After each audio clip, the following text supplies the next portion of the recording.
દાહોદના ફતેપુરામાં વલુંડી ગામે નવનિર્મિત હરિમંદિરમાં પ્રાણ પ્રતિષ્ઠા મહોત્સવ ભવ્ય રીતે સંપન્ન થયો. વલુંડી ગામના નાની શેરો ફળિયામાં આવેલ હરિમંદિરમાં શ્રી નિષ્કલંક ભગવાનની મૂર્તિની પ્રાણ પ્રતિષ્ઠા સાથે પંચકુંડી મહાયજ્ઞનું આયોજન કરવામાં આવ્યું હતું. 2 દિવસ સુધી ચાલેલા આ મહોત્સવમાં મોટી સંખ્યામાં ભાવિક ભક્તો ઉમટી પડ્યા હતા અને સમગ્ર વિસ્તાર ભક્તિમય માહોલથી ગૂંજી ઉઠ્યો હતો. આ પ્રસંગે બેણેશ્વર ધામના પીઠાધીશ્વર મહંત અચ્યુતાનંદજી મહારાજ ઉપસ્થિત રહ્યા હતા અને તેમણે ભક્તોને આશીર્વચન આપ્યા હતા.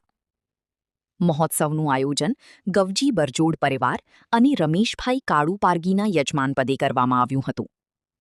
શાસ્ત્રોક્ત વિધિ મુજબ યજ્ઞમાં આહુતિઓ આપી ધાર્મિક વિધિઓ પૂર્ણ કરવામાં આવી હતી. કાર્યક્રમ દરમિયાન ભજન, કીર્તન અને પ્રસાદીનું પણ આયોજન કરવામાં આવ્યું હતું. આ મહોત્સવને લઈને ગામ અને આસપાસના વિસ્તારોમાં ભારે ઉત્સાહ જોવા મળ્યો હતો અને સમગ્ર પંથક ધાર્મિક રંગમાં રંગાઈ ગયો હતો.